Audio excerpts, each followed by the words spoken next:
Man, oh man, over these past couple hours, we've learned a bunch of inside nuggets about Nebraska football and fall camp. The media, they were at practice today. They saw a lot, along with talking with coaches like Mike Ekeler, Phil Snow, a couple of players who we'll get to. So in today's video, I'm going to go over all of the nuggets we learned, my reaction to the single digits announced last night, and then a couple other injury updates the media they have not reported on yet. Some of our key starters are out right now. They are limited. I'll give you the latest there and whether or not that's a concern. So really quick, this video is jam-packed with info. Hit that like button if you're fired up, or if you're just having a good day, hit that like button because I know I am. And also, the season's almost here. If you're a diehard Nebraska fan and you're not subscribed, what are you waiting for? For daily content, talking for everything, talking Huskers, it is a no-brainer. Take 2 seconds, hit that subscribe button. Thank you so much.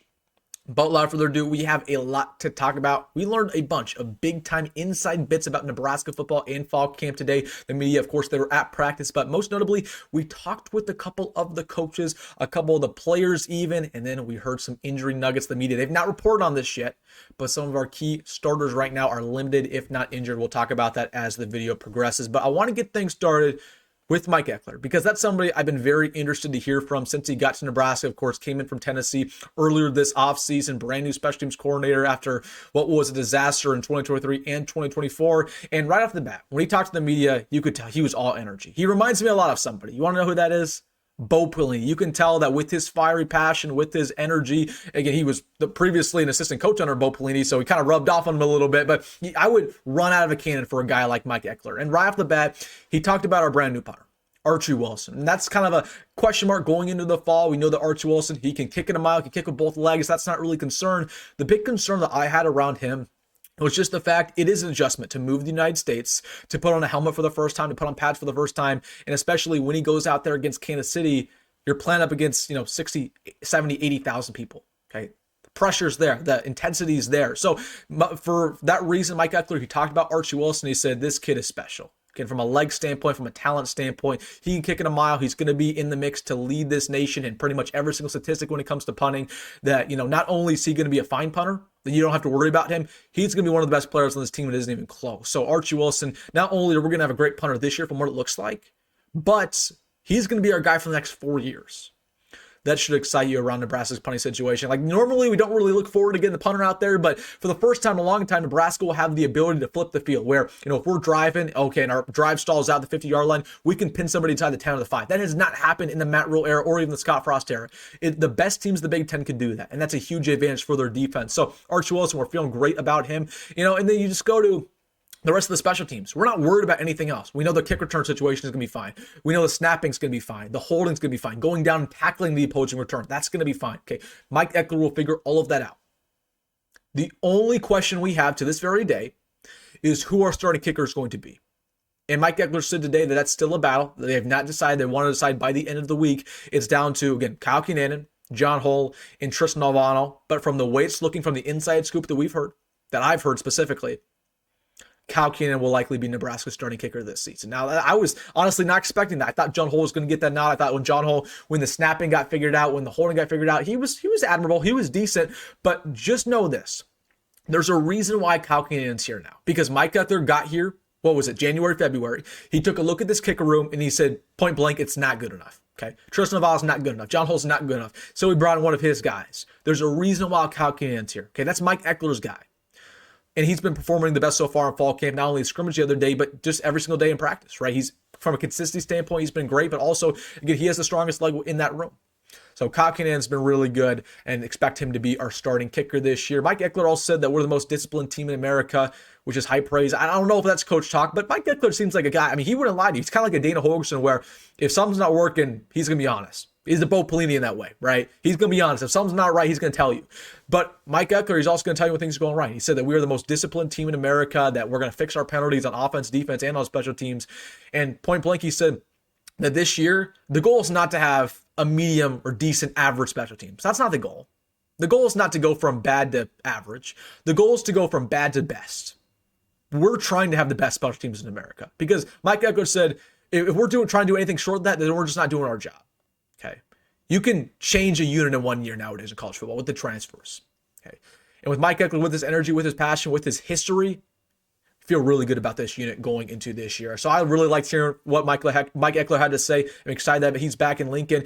Talking about practice specifically, The media, they saw a couple breakout players today. Quinn was phenomenal at that wide receiver spot today. 6'5" receiver, somebody who's really tall, not super speedy, but can be a jump ball threat. Expecting to get a lot of looks in the red zone according to what we saw. Isaiah Mozee once again had another strong practice for Nebraska. He's been running with the ones recently. He might be a running back too. Very well could be, but he's definitely going to be a third down back. And then, something that's been a common theme throughout fall ball, the offensive line has been really, really good. It's been dominating, but at the exact same time, the defensive line hasn't looked that good. So the offensive line right now is winning the battle of the trenches, which again, you're hoping the offensive line could be one of the better in the Big Ten.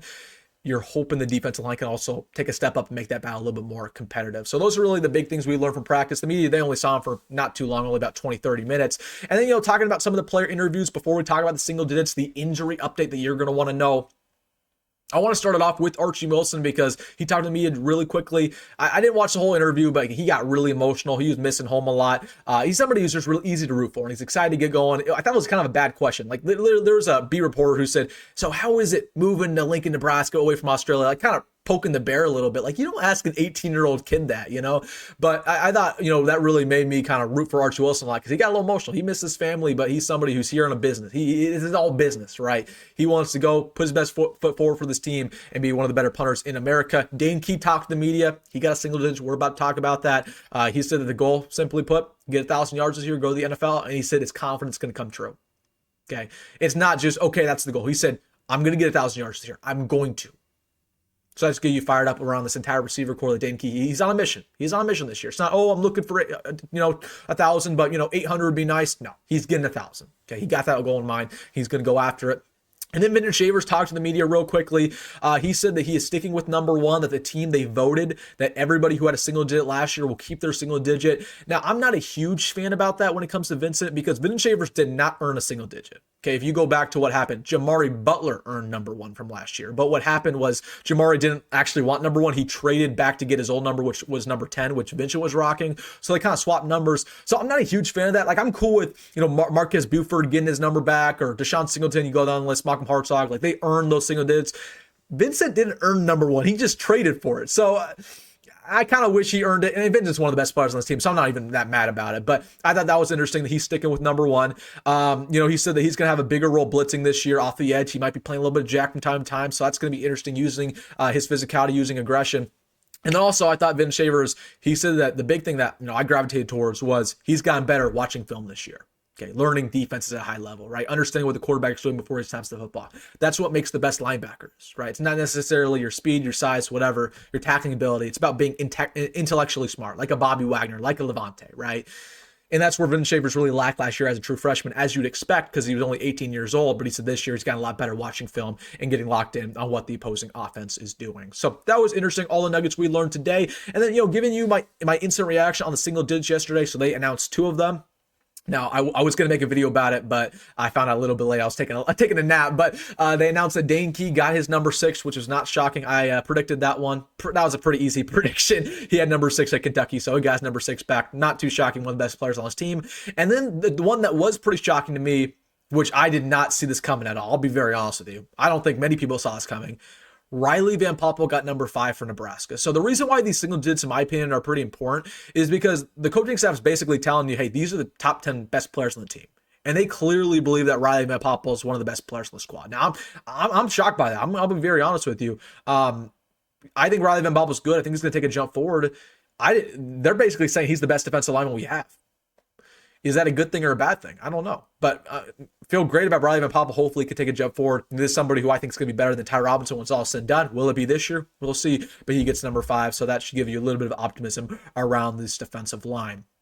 All right, want to give you a quick injury update because some of our key starters are out right now, or at least limited. Turner Corcoran, real quick, is back 100% full go, which is very good news. We thought he might have missed some time going into the year. He should be full go going into Cincinnati. Quinn Ives is still out right now with an injury. And here are the big ones. Yesterday in practice, Nyziah Hunter was wearing a yellow jersey. He was out. Andrew Marshall was wearing a yellow jersey. He was out, and he was also out on Saturday scrimmage. So he's missed some time over the past couple of weeks with a lingering injury, and just they're trying to be conservative around him. And the big one that has not been reported by the media, Sear Wright has missed a lot of time over these past couple of weeks due to a hamstring. He's very off and on. Again, they're just nursing it. It's not something that's a huge deal, but it's a lingering injury that they're saying, okay, we're going to go very slow with you on Sear. So Sear will practice one day, and then the next day he'll be out, basically, is what's going on.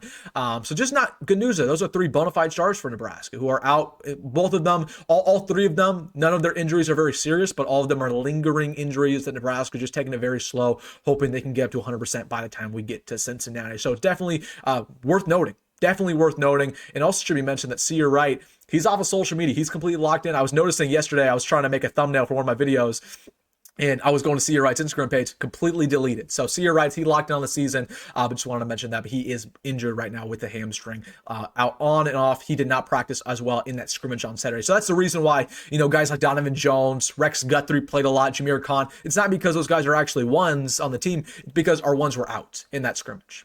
So just worthy of mentioning that so you guys are aware. But other than that, pretty good day of practice. Again, we'll let you know if I hear anything else. Of course, we have our big Nugget episodes are on Sunday, but I want to give you guys my reaction to everything going on, the injuries, the single digits, and all the Nuggets we learned today. All right, guys, let me know your thoughts down below. Hey, if you made this far, you know what to do. Hit that like button and subscribe. Have a good day, everybody. As always, go Big Red, go Matt Rule, and I'll see you in the next one.